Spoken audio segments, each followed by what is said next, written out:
মিলন ভাই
যে মিছিলের পিছনের দিকে পুলিশ আবার গুলি করেছে, কয়েকজন আহত হয়েছে।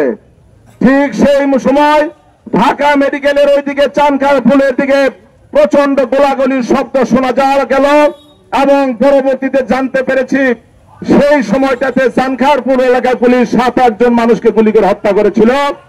এবং আমি যেখান থেকে মিছিল নিয়ে এসেছি সেই মিছিলের যে গতিপথ ছিল মৎস্য ভবনের সামনে বহু মানুষকে গুলি করে হত্যা করেছিল। বক্তব্য দিবেন, যখন শুনলাম সেনাপ্রধান বক্তব্য দিবেন তখন আর বোঝার কোন অপেক্ষা থাকলো না। শেখ হাসিনার দিন শেষ, শেখ হাসিনার পতন হয়েছে।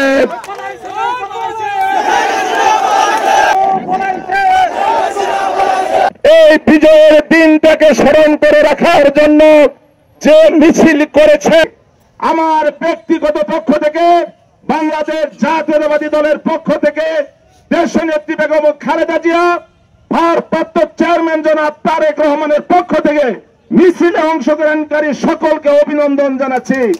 সকলে মিলে একটা জোরে সোরে করে চলে। সারা বাংলাদেশে যে নির্যাতন চালিয়ে খুব ভালো মানুষ, সে ছিল একটা মাকাল ফলের মতো দেখতে সুন্দর, ভিতরে কালো কুৎসিত।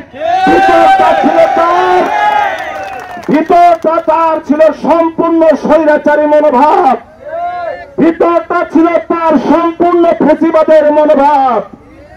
এই মাকাল ফল মন্ত্রী, স্বৈরাচারের মন্ত্রী আত্মীয় স্বজনরা, ভাই বেদরদ তথা দোসররা বনবাড়িতে প্রচুর নির্যাতন করেছে, আমাদের মানুষদেরকে প্রচুর হয়রানি করেছে, চাঁদাবাজি করেছে, টেন্ডারবাজি করে তারা বহু টাকার মালিক হয়েছে। এবং বৈষম্যহীন আমরা বিএনপি করতে চাই। আমরা দুইটা বিএনপি চাই না, একটা বিএনপি করতে চাই। গত 5ই আগস্টের পরে 6ই আগস্ট আপনারা ধনবাড়িতে একটা ঐক্যবদ্ধ মিছিল করেছিলেন। আমরা চেয়েছিলাম, বিশেষ করে আমি চেয়েছিলাম 6 আগস্টের যে ঐক্যবদ্ধ মিছিল, সেই ঐক্যটাই ধনবাড়িতে বজায় থাকবে, তা কিন্তু হয় নাই। যারা দায়িত্বে আছেন এই বৈষম্য মুক্ত করে দলকে পরিচালনা করার জন্য, তাদেরকে অনুরোধ করবে, দয়া করে বৈষম্য করবেন না। যারা যেখানে যে মর্যাদায় প্রাপ্ত, তাদেরকে দয়া করে সেইখানে সেই অবস্থানে আহ্বান জানান, সেখানে তাদেরকে বসতে দেন। ইনশাল্লাহ আমরা ধনবাড়িকে ঐক্যবদ্ধ বিএনপি করে বলতে চাই, নমিনেশন যে পাবে আমরা তো তার পক্ষে ইলেকশন করবো, নাকি আমরা ঘরে বসে থাকবো? আমরা রাজি আছি যে নমিনেশন পাবে তার পক্ষে নির্বাচন করার জন্য।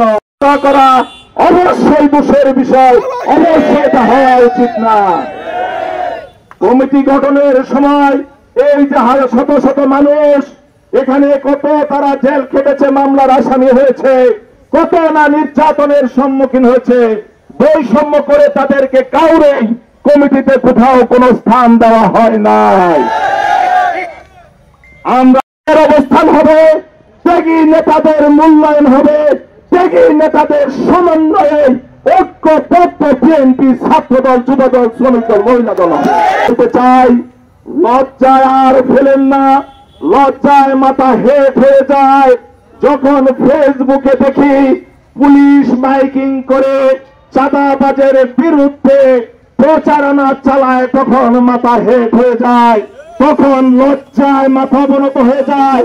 জিয়াউর রহমানের দল যখন ক্ষমতায় আসার দ্বার প্রান্তে, জিয়াউর রহমানের দল বিএনপি যখন জনগণের মধ্যে সবচেয়ে বৃহৎ দল, বিরুদ্ধে পুলিশ প্রচারণা চালায়, ব্যবসায়ীরা দোকান বন্ধ করে, ব্যবসায়ীরা মানব বন্ধন করে, হরতাল করে, এটা আমাদের জন্য অবশ্যই দেশের বিষয়। কারণ আমরা বিএনপির লোকরা যদি চাঁদাবাজদের প্রশ্রয় না দেয়, কোন চাঁদাবাজ এক মুহূর্তে কেন এক মিনিটও টিকতে পারবে না। কিন্তু ব্যর্থতা তো আমাদের মধ্যে।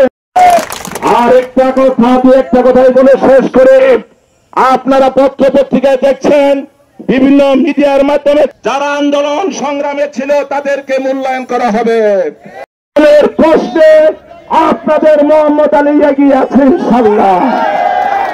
জনপ্রিয়তার প্রশ্নে বলতে চাই, সরকারি বেসরকারি যতগুলা জরিপ হয়েছে, সেই জরিপে আমরা অনেক এগিয়েছি, আমাদের ঘরে কাছে কেউ নয়। দ্বিতীয়ত বলতে চাই, এই ভাব সমালোচনার বাইরের প্রশ্নে যদি মূল্যায়ন করতে হয়, আমাকে কোনোভাবেই দোষারোপ করার কোনো সুযোগ নাই।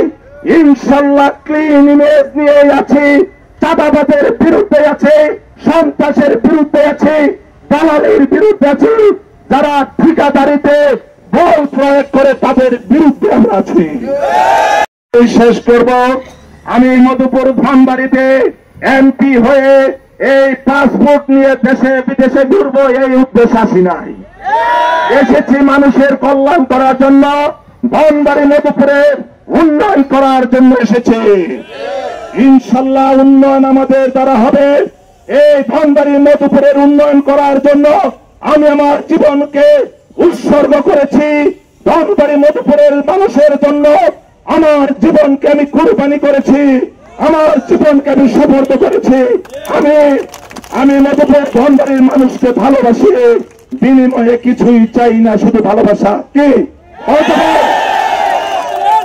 দেখেন, আমার জন্য আপনারা ত্যাগ স্বীকার করতে রাজি আছেন, তাই না?